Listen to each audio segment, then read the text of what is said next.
Good afternoon, ladies and gentlemen. My name is Douglas Anderson and I'm with the Braemar Local History Group. The Braemar Castle down the far end of the valley there, that's currently covered in scaffolding, and it's the only community-run castle in Scotland. On the right-hand side we have the Invercold Arms Hotel, built 1645. This building, as it stands, built late 18th century. Over here we have church building, the original Church of Scotland. No longer an active church. This building here used to be the weather station, and it was here in January 1982 that we recorded a temperature of minus 27.2. Now, that house on the end is the oldest house in this settlement, about 300 years old. And then here we have St Margaret's Church, or what we as youngsters used to call the English Church. Because when Queen Victoria came to Royal Deeside, we had an influx of English visitors, and they wanted their own church.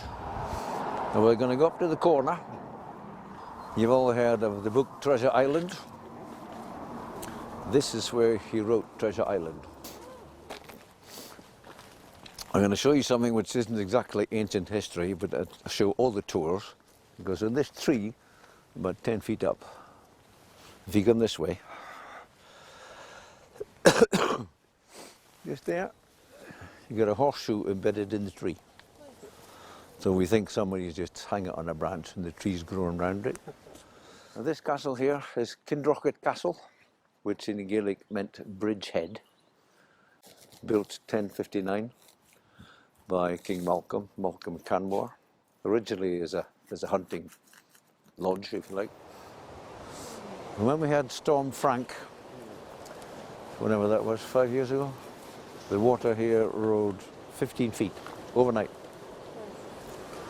And those, yeah, and those rocks there, I mean, as youngsters, that was one of our playgrounds. This hotel opened 1836. There was an inn there before this building, and even the building as it stands, it's been extended.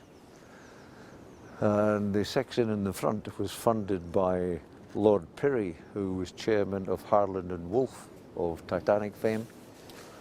He was captain of Braemar Golf Club, and he wanted to sit on the first floor and look up the valley towards the golf club, because it was being changed from a 9-hole course to an 18-hole course. And it is the highest 18-hole golf course in the UK. Over here we have the local war memorial, and what the history group have done is research all the names on the memorial, find out where they died, where they served. We got pictures of the individuals, and we produced a book called Wartime Braemar. The engine to the right of that is the remains of a Wellington bomber which crashed in the hills in 1942. This house on your left is the oldest house in this settlement. This is the settlement of Auchendrane. That's the Catholic church. St Andrew's Catholic Chapel. Wasn't always there.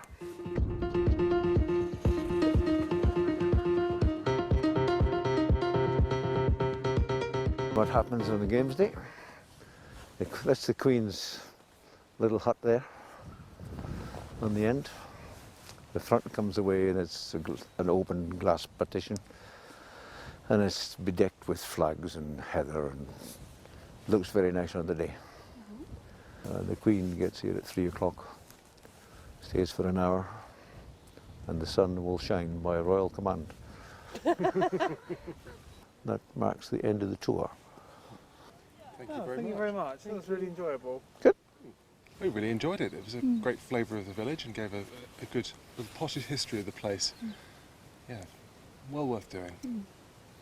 I enjoyed walking around and being told about the different buildings here, because without the tour you wouldn't necessarily would have known what each building used to be. So being told sort of makes it feel more alive, I guess. Yeah, very enjoyable. I didn't plan to come on this tour at all. I just saw the notice board, but I'm really glad I kind of decided on the spur of the moment to come join. It was really interesting.